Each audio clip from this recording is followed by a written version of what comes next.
the American nightmare experience. Stephen King is nearing 80 years old, and someday, Stephen King will become something he has never been before: history. There will come a generation that never knew the man. They'll know the books, the movies, the characters, the name, but they'll never hear Stephen King explain what Stephen King meant. History will decide that for him. It already did it to Edgar Allan Poe. It did it to H.P. Lovecraft. It did it to Ambrose Bierce. And long before any of them, it did it to Washington Irving. But here's what surprised me. These men aren't simply famous American horror writers separated by centuries. Their stories almost connect. Some of their lives overlapped. One actually encouraged the man who followed him. Another became legendary only after he was dead. One disappeared so completely, we still don't know how his own story ended. And another is still alive today, watching his name become immortal in real time. Together, their lives stretch more than 200 years, almost back to the birth of the United States itself. Irving gave us the Headless Horseman. Poe gave us the Raven. Lovecraft gave us Cthulhu. King gave us Pennywise. But somewhere, while looking at all of this, I realized I wasn't looking at 5 writers. I was looking at builders. Rockefeller had oil. Carnegie had steel.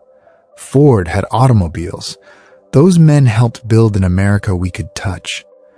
These men helped build something else. The things America became afraid of.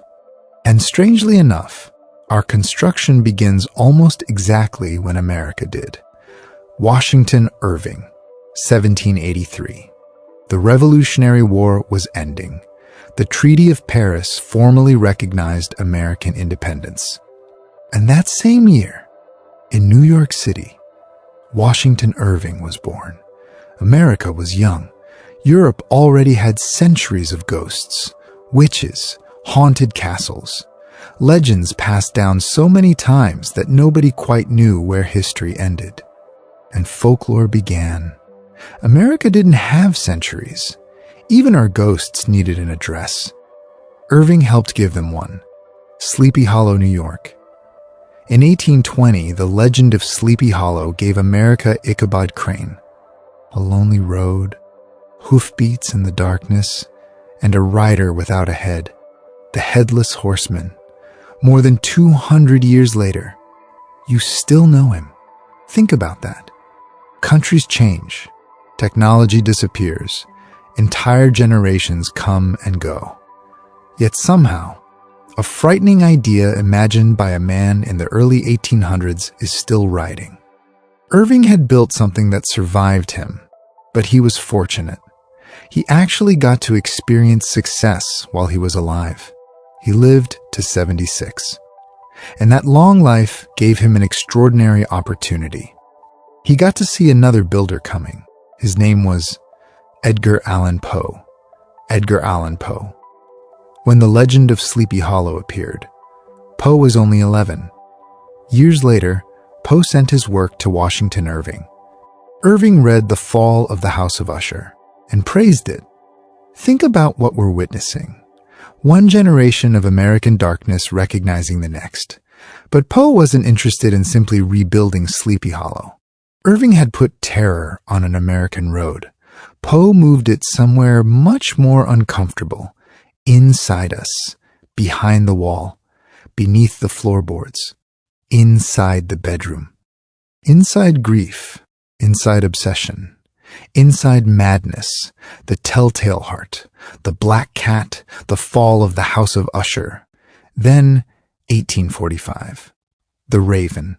Poe became famous. But here's the cruel part. Fame didn't make Poe financially secure. 4 years later, he was dead. 40 years old. It sounds like the end of the story. It wasn't, because Edgar Allan Poe was about to accomplish something extraordinary. He was going to become more important dead than he had ever been alive. His work crossed the Atlantic.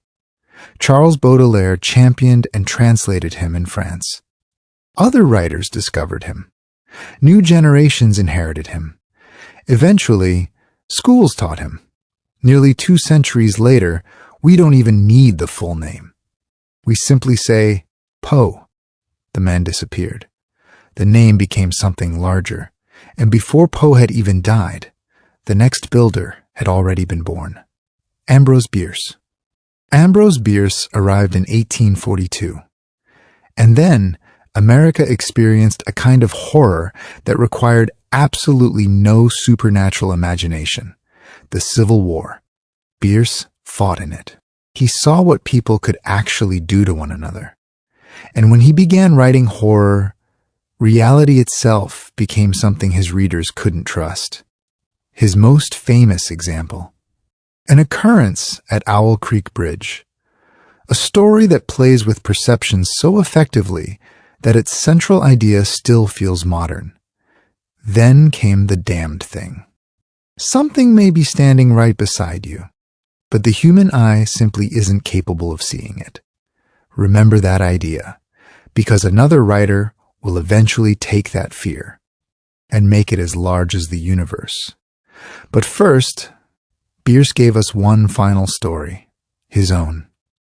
In his 70s, he traveled into Mexico, and then Ambrose Bierce disappeared. No confirmed ending, no definitive explanation.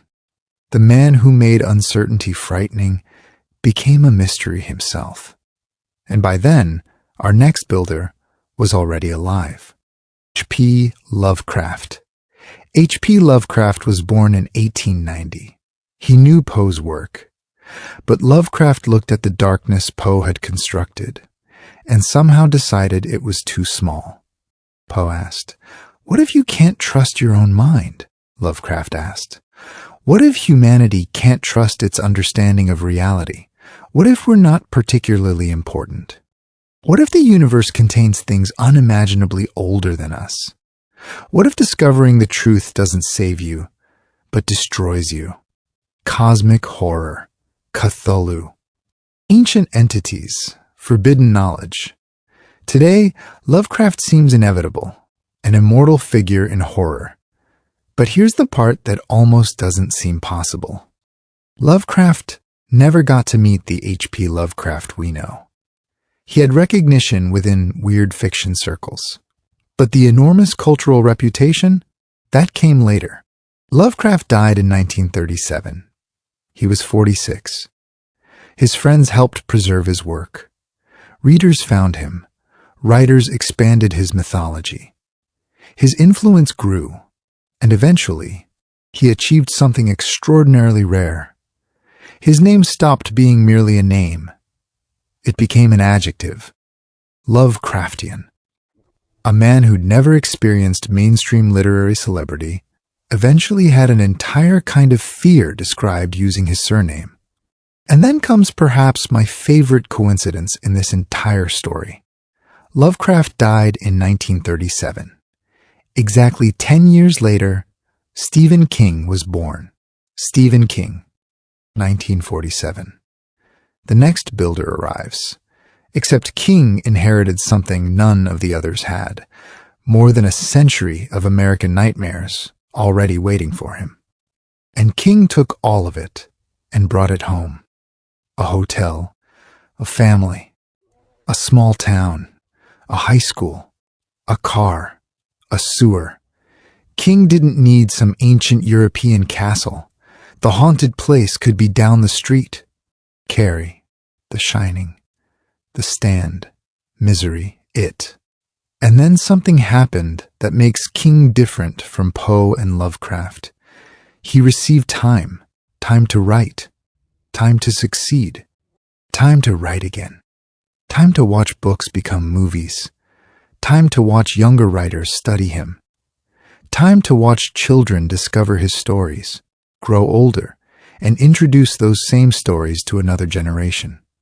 Stephen King has experienced something Poe and Lovecraft never could. He has watched Stephen King become Stephen King. But remember where we started. King is nearing 80. And someday, Stephen King will become something new. History. Then the process begins again. History will decide which books survive, which characters remain, which stories children 100 years from now still recognize, and eventually, what Stephen King means to people who never knew the man. But here's the final mystery. Who comes next? We don't know. Maybe they're already writing. Maybe they've already published something. Maybe they're sitting somewhere tonight, staring at a story nobody seems interested in. And maybe that's exactly how it's supposed to work. Washington Irving never knew Stephen King. Poe never knew Lovecraft. Lovecraft never knew what Lovecraft would become. They weren't supposed to see the finished building. Their job was simply to build their part. Irving laid his bricks. Poe added his. Bierce added his. Lovecraft added his. King is still adding his. And countless other writers built the rooms between them. The tools changed. Ink, pens, typewriters, computers. But for more than 200 years, the building material never did. Words. America had its men of industry. These were some of its men of imagination. And somewhere tonight, another storyteller is looking at an empty page. Maybe they'll write 100 stories nobody remembers. Or maybe they'll write one that people refuse to forget. The strange thing is, they probably won't know which one. Neither did the builders who came before them. The builders change. The stories remain.